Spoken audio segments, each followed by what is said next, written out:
सत श्री अकाल दोस्तों, welcome to door step education point. अज की क्लास में आप SST के कुछ प्रश्नों डिस्कस करने जा रहे हैं। ये क्लास थोड़े PS स्टेट के एग्जाम लिए काफ़ी इंपॉर्टेंट है। सो शुरू करते हैं अज की अपनी क्लास नूं शुरू करने तो पहला चैनल नूं सबसक्राइब कर लियो एंड वीडियो नूं लाइक कर लियो। अज का अपना जिहड़ा पहला प्रश्न है जिहदी आपां गल करते हैं, पहले प्रश्न में तुहानूं पूछा जा रहा है हेठां दित्तिआं विचों किहड़ा भारत दे 63% योगदान पाउंदा है। आपां पेट्रोलीਅम की गल कर रहे हैं कि भारत विच जिहड़ा पेट्रोलीਅम प्रोड्यूस किया जाता वो टोटल जिहड़ा भारत विच पेट्रोलीਅम प्रोड्यूस हुंदा उहदा 63% आपां नूं कित्थों मिलदा कि वह आसाम विच मिलदा है, मुंबई हाई विच मिलदा है, केरला विच मिलदा है या फिर गुजरात विच मिलदा है। सही जवाब है मुंबई हाई। मुंबई हाई दे विच तुहानूं जिहड़ा 63% जिहड़ा पेट्रोलीਅम हैगा अपने भारत का इत्थों तुहानूं वेखण नूं मिलदा है। चलदे हां दूसरे प्रश्न ते। सैकंड प्रश्न में पूछा जा रहा है पंजाब विच मिट्टी की किहड़ी किस्म प्रमुख है। पंजाब दे विच तुहानूं किस तरह की मिट्टी वेखण नूं मिलदी है कि वह बंजर मिट्टी है, जलोड़, काली या फिर लैटराइट। जेकर आपां गल करते हैं अपने पंजाब विच जिहड़ी मिट्टी की किस्म वेखण नूं मिलदी है वो मिलती है जलोड़ मिट्टी। ते जिहड़ी जलोड़ मिट्टी हुंदी है इहनूं आपां अलूवियल सॉयल भी कह दिंदे आ। नदियां द्वारा लिआंदी गई मिट्टी नूं आपां जलोड़ मिट्टी का नाम दिंदे आ। गंगा ब्रह्मपुत्रा के मैदान हो गए जिथों ये नदियां फ्लो करदियां ने, ये आपदे नाल जिहड़ी मिट्टी हैगी आ जी खुरच के लैके आउंदियां ने एंड मैदानी खेतरां विच विछा दिंदियां ने, जिहदे करके जलोड़ मिट्टियां का निर्माण हुंदा है। Option number B is the right answer. चलते हैं अगले प्रश्न ते। एंड काली जिहड़ी मिट्टी हुंदी है ये मिट्टी कपाह उगाउण लई बहुत ज़्यादा यूजफुल मन्नी जाती है। अगला प्रश्न जिहड़ा है राज की पछाण करो जिस विच झूमिंग किस्म की जिहड़ी खेती है वो नहीं की जाती। भाव ये तिनों ऑप्शनों के विच झूमिंग टाइप की जिहड़ी खेती हैगी आ वो की जाती है। असम, नागालैंड, मिजोरम एंड हरियाणा। सो ये वो किहड़ा राज है जिथे झूमिंग किस्म की खेती नहीं की जाती। जेकर आप झूमिंग खेती की गल करिए, झूमिंग खेती दे विच जिहड़े किसान हुंदे हैगे आ, जिहड़े भी लोग खेती करते हैं वो जंगल जिहड़े हुंदे ने या फिर छोटे मोटे जिहड़े घाह वगैरह हुंदा है, पेड़ पौधे हुंदे ने, उन्होंने वो साफ कर देंदे आ एंड उत्थे वो करते हैं खेती। तो कुछ टाइम बाद उस जगह नूं छड्ड दिंदे आ एंड उस जगह नूं छड्डण दा कारण की है वो कहते हैं कि इहदे विच जिहड़ी उपजाऊ शक्ति हैगी आ वो दोबारा तो आ लैण दो, आपां फिर तो इस जगह ते की कर लांगे, खेती कर लांगे। भाव जगह बदल बदल के जिहड़ी खेती की जाती है उन्होंने आपां झूमिंग खेती का नाम दिंदे आ। सो झूमिंग जिहड़ी खेती हैगी आ पर्वती खेतरां विच ज़्यादातर की जाती है, खास करके जिहड़ियां नॉर्थन ईस्टर्न स्टेट्स हैगियां उत्थे।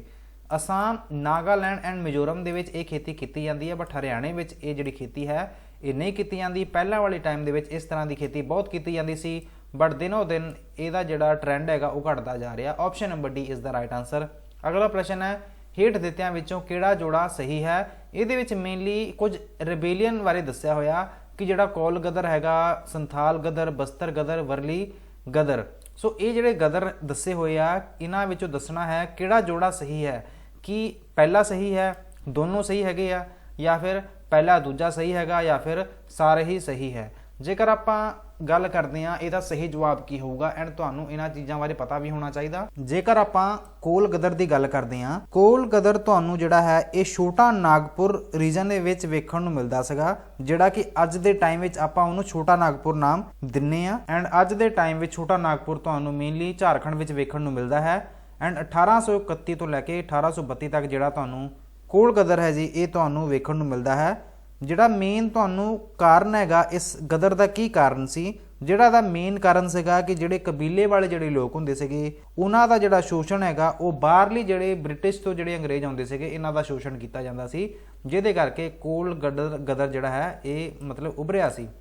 ऑप्शन नंबर 2 वेखो संथाल गदर जिहड़ा है ये मेनली 1855 विच तुहानूं वेखण नूं मिलदा है। जिहड़े संथाल दे जिहड़े लोग सीगे अज दे टाइम विच आपां इहनूं मेनली झारखंड विच ही वेखदे आ एंड जिहड़े जिमींदार लोग सीगे वो बहुत ज़्यादा शोषण करते सी, मतलब उन्हां दे खिलाफ ही ये जिहड़ा संथाल गदर सीगा ये लिआंदा गया सी। भाव ये कि जिहड़ा जमींदारी सिस्टम हुंदा सी ਉਹਦੇ मतलब ਉਹਦੇ ਕਰਕੇ ਜਿਹੜਾ ਲੋਕਾਂ ਨੂੰ ਬਹੁਤ ਲਾਸ ਹੋ ਰਿਹਾ ਸੀਗਾ ਉਹਦੇ ਲਈ ਇਹ ਲਿਆਂਦਾ ਗਿਆ ਸੀ। ਬਸਤਰ ਗਦਰ ਤਾਂ ਤੁਹਾਨੂੰ 1910 ਵਿੱਚ ਇਹਨੂੰ मतलब ਲਿਆਂਦਾ ਗਿਆ ਸੀ। ਇਹ ਜਿਹੜਾ ਗਦਰ ਸੀ ਅੱਜ ਦੇ ਟਾਈਮ ਵਿੱਚ ਮੇਨਲੀ ਇਹ ਆਪਾਂ ਕਹਿ ਦਿੰਦੇ ਆ ਛੱਤੀਸਗੜ੍ਹ ਵਾਲਾ ਜਿਹੜਾ ਏਰੀਆ ਹੈਗਾ ਐਂਡ ਅੰਗਰੇਜ਼ਾਂ ਨੇ ਜਿਹੜੇ ਕਬੀਲੇ ਵਾਲੇ ਲੋਕ ਹੁੰਦੇ ਸੀਗੇ ਉਹਨਾਂ ਲਈ ਜਿਹੜੇ ਕਾਨੂੰਨ ਬਣਾ ਦਿੱਤੇ ਸੀਗੇ ਕਿ ਹਾਂ ਵੀ ਤੁਸੀਂ ਜਿਹੜੇ ਜੰਗਲ ਜਿਹੜੇ ਹੁੰਦੇ ਆ ਫੋਰੈਸਟ ਜਿਹੜੇ ਹੁੰਦੇ ਆ ਉਹਨਾਂ ਦੇ ਲਈ ਜਿਹੜੇ ਉਹਨਾਂ ਨੇ ਲਾਅ ਬਣਾਏ ਸੀਗੇ ਅੰਗਰੇਜ਼ਾਂ ਨੇ, ਜਿਨ੍ਹਾਂ ਕਰਕੇ ਇਹਨਾਂ ਲੋਕਾਂ ਨੂੰ ਨੁਕਸਾਨ ਹੋ ਰਿਹਾ ਸੀ। मतलब ਉਹਦੇ ਲਈ ਇਹ ਜਿਹੜਾ ਬਸਤਰ ਗਦਰ ਸੀਗਾ ਇਹ ਆਇਆ ਸੀ 1910 ਵਿੱਚ। ਜੇਕਰ ਆਪਾਂ ਵਰਲੀ ਗਦਰ ਦੀ ਗੱਲ ਕਰਦੇ ਹਾਂ, ਇਹ ਮੇਨਲੀ 1945 ਤੋਂ ਲੈ ਕੇ 47 ਤੱਕ ਆਇਆ ਸੀਗਾ। ਮਤਲਬ ਇਹ ਕਿ ਇਹ ਵੀ ਆਪਾਂ ਇਹਨੂੰ ਵੀ ਸਹੀ ਕਵਾਂਗੇ, ਥਾਣੇ ਜਿਹੜਾ ਜ਼ਿਲ੍ਹਾ ਸੀਗਾ ਮਹਾਰਾਸ਼ਟਰ ਦੇ ਵਿੱਚ, ਉੱਥੋਂ ਇਹ ਜਿਹੜਾ ਗਦਰ ਸੀ, ਰਿਵੋਲਟ ਸੀ, ਵਿਦਰੋਹ ਸੀ, ਸ਼ੁਰੂ ਹੋਇਆ ਸੀ। ਭਾਵ ਇਹ ਕਿ ਜਿਹੜੀਆਂ ਸਾਰੀਆਂ ਆਪਸ਼ਨਾਂ ਨੇ ਇਹਨਾਂ ਨੂੰ ਆਪਾਂ ਸਾਰਿਆਂ ਨੂੰ ਹੀ ਟਿਕ ਕਰ ਦਾਂਗੇ। ਉਪਰੋਕਤ ਸਾਰੇ ਹੀ ਜਿਹੜੇ ਜਵਾਬ ਨੇ ਇਹ ਹੈਗੇ ਆ ਸਹੀ। ਅਗਲਾ ਪ੍ਰਸ਼ਨ ਵੇਖਦੇ ਹਾਂ, ਕਿਸ ਕਵੀ ਨੇ ਕਿਹਾ ਹੈ ਦਿੱਲੀ ਦੀਆਂ ਸੜਕਾਂ ਸਿਰਫ ਸੜਕਾਂ ਨਹੀਂ ਸਗੋਂ ਕਿਸੇ ਚਿੱਤਰਕਾਰ ਦੀ ਕਲਾਕ੍ਰਿਤੀ ਵਾਂਗੂ ਹਨ? ਮੀਰ ਤਕੀ ਮੀਰ ਨੇ, ਮਿਰਜ਼ਾ ਗਾਲਿਬ ਨੇ, ਬਹਾਦਰ ਸ਼ਾਹ ਜ਼ਫਰ ਨੇ ਜਾਂ ਫਿਰ ਇਕਬਾਲ ਨੇ? ਇਹੋ ਜਿਹੇ ਕਵੀ ਦਾ ਤੁਸੀਂ ਨਾਮ ਦੱਸਣਾ ਹੈ ਕਿ ਜਿਨ੍ਹਾਂ ਨੇ ਇਹ ਗੱਲ ਕਹੀ ਸੀਗੀ, ਦਿੱਲੀ ਦੀਆਂ ਸੜਕਾਂ ਸਿਰਫ ਸੜਕਾਂ ਨਹੀਂ ਸਗੋਂ ਕਿਸੇ ਚਿੱਤਰਕਾਰ ਦੀ ਕਲਾਕ੍ਰਿਤੀ ਵਾਂਗੂ ਹਨ। ਸੋ ਇਹ ਜਿਹੜੀਆਂ ਗੱਲਾਂ ਸੀਗੀਆਂ ਇਹ ਕਹੀਆਂ ਸੀਗੀਆਂ ਉਰਦੂ ਪੋਇਟ ਸੀਗੇ ਜਿਨ੍ਹਾਂ ਦਾ ਨਾਮ ਸੀ Mir Taqi Mir. Option number A is the right answer. ਇਹਨੂੰ ਤੁਸੀਂ ਕਰ ਲਿਓ ਟਿਕ। ਚੱਲਦੇ ਹਾਂ ਅਗਲੇ ਪ੍ਰਸ਼ਨ ਤੇ। ਜਨਾਰਦਨ ਦਨੀ ਸਤਿੰਦਰ ਨਾਥ ਟੈਗੋਰ ਦੀ ਜਿਹੜੀ ਪਤਨੀ ਸੀਗੀ, ਪਹਿਲੀ ਭਾਰਤੀ ICS ਮੈਂਬਰ ਸੰਬੰਧਿਤ ਸਨ। ਪਹਿਲੀ ਔਰਤ ਜੋ ਕੌਂਸਲ ਵਿੱਚ ਗਈ, ਬ੍ਰਾਹਮਿਕਾ ਸਾੜੀ ਨਾਲ। ICS ਪਾਸ ਕਰਨ ਵਾਲੀ ਪਹਿਲੀ ਭਾਰਤੀ ਔਰਤ ਜਾਂ ਫਿਰ ਸਵੈ ਜੀਵਨੀ ਲਿਖਣ ਵਾਲੀ ਪਹਿਲੀ ਭਾਰਤੀ ਔਰਤ? ਇੱਥੇ ਹੋਏਗਾ ਜੀ ਬ੍ਰਾਹਮਿਕਾ ਸਾੜੀ। Option number B is the right answer. ਚੱਲਦੇ ਹਾਂ ਜੀ ਅਗਲੇ ਪ੍ਰਸ਼ਨ ਤੇ। ਚਾਰਲਸ ਸੈਕੰਡ ਦੇ ਰਾਜਕੁਮਾਰੀ ਨਾਲ ਵਿਆਹ ਤੋਂ ਬਾਅਦ ਸਨ 1661 ਵਿੱਚ ਬੰਬਈ ਦੇ ਨਜ਼ਦੀਕ ਦੇ ਟਾਪੂਆਂ ਦਾ ਜਿਹੜਾ ਕਬਜ਼ਾ ਸੀ ਬ੍ਰਿਟਿਸ਼ ਹੱਥਾਂ ਵਿੱਚ ਚਲਾ ਗਿਆ ਸੀ। ਇਸ ਰਾਜਕੁਮਾਰੀ ਕੋਲ ਕਿਹੜੀ ਨਾਗਰਿਕਤਾ ਸੀਗੀ? ਸੋ ਇਹ ਜਿਹੜੀ ਰਾਜਕੁਮਾਰੀ ਸੀ ਕਿ ਇਹ ਸਪੈਨਿਸ਼ ਸੀ, ਪੁਰਤਗਾਲੀ ਸੀ, ਡੱਚ ਸੀ ਜਾਂ ਫਿਰ ਜਰਮਨ ਸੀ? ਸੋ ਇਹ ਜਿਹੜੀ ਰਾਜਕੁਮਾਰੀ ਸੀਗੀ ਇਹ ਪੁਰਤਗਾਲੀ ਸੀਗੀ। ਐਂਡ ਮੁੰਬਈ ਦਾ ਜਿਹੜਾ ਹਿੱਸਾ ਸੀਗਾ, ਜਿਹੜਾ ਮੁੰਬਈ ਸੀ, ਇਹ ਇਹਨਾਂ ਕੋਲ ਕਿਵੇਂ ਚਲਾ ਗਿਆ ਸੀ? ਜੇਕਰ ਆਪਾਂ ਗੱਲ ਕਰਦੇ ਹਾਂ ਜਿਹੜਾ ਚਾਰਲਸ ਸੈਕੰਡ ਸੀ ਇਹਨਾਂ ਕੋਲ ਬੰਬਈ ਕਿਵੇਂ ਚਲਾ ਗਿਆ? ਸੋ ਜਿਹੜਾ ਬੰਬਈ ਸੀ ਇਹਨਾਂ ਨੂੰ ਦਾਜ ਵਿੱਚ ਮਿਲਿਆ ਸੀਗਾ ਇਸ ਵਿਆਹ ਦੇ ਵਿੱਚ।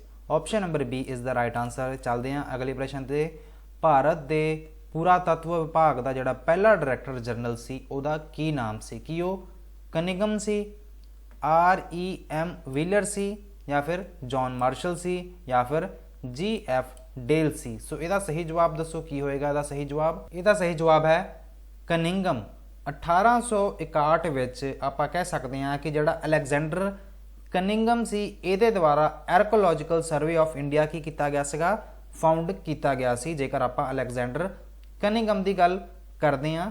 ਐਂਡ ਇਹਨੂੰ ਫਾਦਰ ਆਫ ਇੰਡੀਅਨ ਆਰਕੋਲੋਜੀ ਵੀ ਕਿਹਾ ਜਾਂਦਾ ਸੀਗਾ ਜੇਕਰ ਆਪਾਂ ਹੋਰ ਅਲੈਗਜ਼ੈਂਡਰ ਕਨਿੰਗਮ ਦੀ ਗੱਲ ਕਰਦੇ ਹਾਂ। Option number A is the right answer. ਚੱਲਦੇ ਹਾਂ ਅਗਲੇ ਪ੍ਰਸ਼ਨ ਤੇ।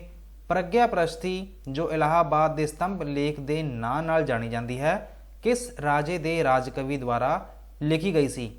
ਰਾਜਕਵੀ ਦਾ ਵੀ ਤੁਸੀਂ ਨਾਮ ਦੱਸਣਾ ਹੈ, ਉਹ ਰਾਜਕਵੀ ਕਿਹੜਾ ਸੀ। ਬਟ ਇਹਨਾਂ ਨੇ ਕੁਐਸਚਨ ਵਿੱਚ ਮੇਨਲੀ ਰਾਜੇ ਬਾਰੇ ਪੁੱਛਿਆ ਹੈ ਕਿ ਉਹ ਸਮੁੰਦਰਗੁਪਤ ਸੀ, ਅਸ਼ੋਕ ਸੀ, ਕਨਿਸ਼ਕ ਸੀ ਜਾਂ ਫਿਰ ਹਰਸ਼ਵਰਧਨ ਸੀ? ਇਹਦਾ ਜਿਹੜਾ ਸਹੀ ਜਵਾਬ ਹੈ ਇਹ ਜਿਹੜੀ ਪ੍ਰਸ਼ਸਤੀ ਸੀਗੀ ਇਹ ਕਿਹਦੇ ਰਾਜ ਵਿੱਚ ਲਿਖੀ ਗਈ ਸੀ?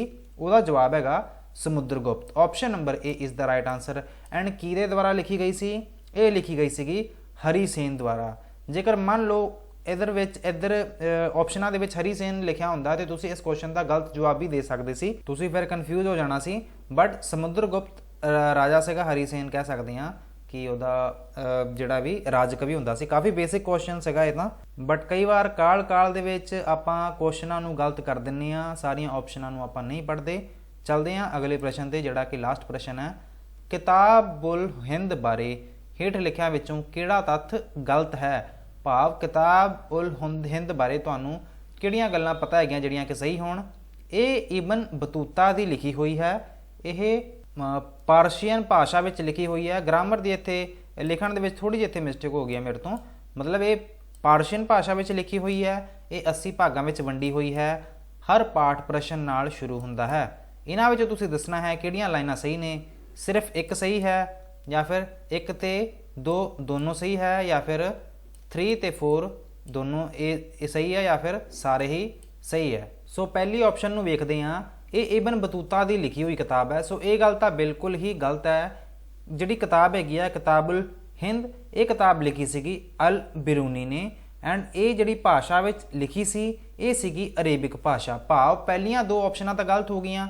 ਐਂਡ ਇਹਨਾਂ ਨੇ ਪੁੱਛਿਆ ਕੀ ਸੀ? ਇਹਨਾਂ ਨੇ ਇਹੀ ਗੱਲਾਂ ਤਾਂ ਪੁੱਛੀਆਂ ਹੋਈਆਂ ਨਾ ਕਿ ਇਹਨਾਂ ਵਿੱਚੋਂ ਕਿਹੜਾ ਤੱਥ ਗਲਤ ਹੈ। ਸੋ option number B is the right answer. ਬਾਕੀ ਦੀ ਜਿਹੜੀ ਕਿਤਾਬ ਸੀਗੀ ਕਿਤਾਬੁਲ ਹਿੰਦ, ਇਹਨੂੰ ਅਲ ਬਿਰੂਨੀ ਦੁਆਰਾ ਲਿਖਿਆ ਗਿਆ ਸੀਗਾ। ਐਂਡ ਇਹ ਜਿਹੜੀ ਕਿਤਾਬ ਸੀ ਅਰੇਬਿਕ ਭਾਸ਼ਾ ਵਿੱਚ ਲਿਖੀ ਗਈ ਸੀ, ਜਿਹਦੇ ਵਿੱਚ ਮੇਨਲੀ 80 ਜਿਹੜੇ ਚੈਪਟਰ ਹੈਗੇ ਆ ਇਹ ਤੁਹਾਨੂੰ ਵੇਖਣ ਨੂੰ ਮਿਲਦੇ ਆ, ਜਿਹੜੇ ਕਿ ਆਪਸ਼ਨ ਸੀ ਵਿੱਚ ਇਹ ਗੱਲ ਠੀਕ ਲਿਖੀ ਹੋਈ ਹੈ। ਐਂਡ ਇਸ ਤੋਂ ਬਾਅਦ ਇਹ ਜਿਹੜੀ ਕਿਤਾਬ ਹੈਗੀ ਆ, ਇਹ ਕਿਤਾਬ ਮਤਲਬ ਜਦੋਂ ਵੀ ਸ਼ੁਰੂ ਹੁੰਦੀ ਆ, ਇਹ ਹਰ ਜਿਹੜਾ ਪਾਰਟ ਹੈਗਾ ਐਵਰੀ ਚੈਪਟਰ ਜਿਹੜਾ ਸਟਾਰਟ ਹੁੰਦਾ ਉਹ ਕੁਐਸਚਨ ਤੋਂ ਸਟਾਰਟ ਹੁੰਦਾ ਹੈ, ਪ੍ਰਸ਼ਨ ਤੋਂ ਸਟਾਰਟ ਹੁੰਦਾ ਹੈ।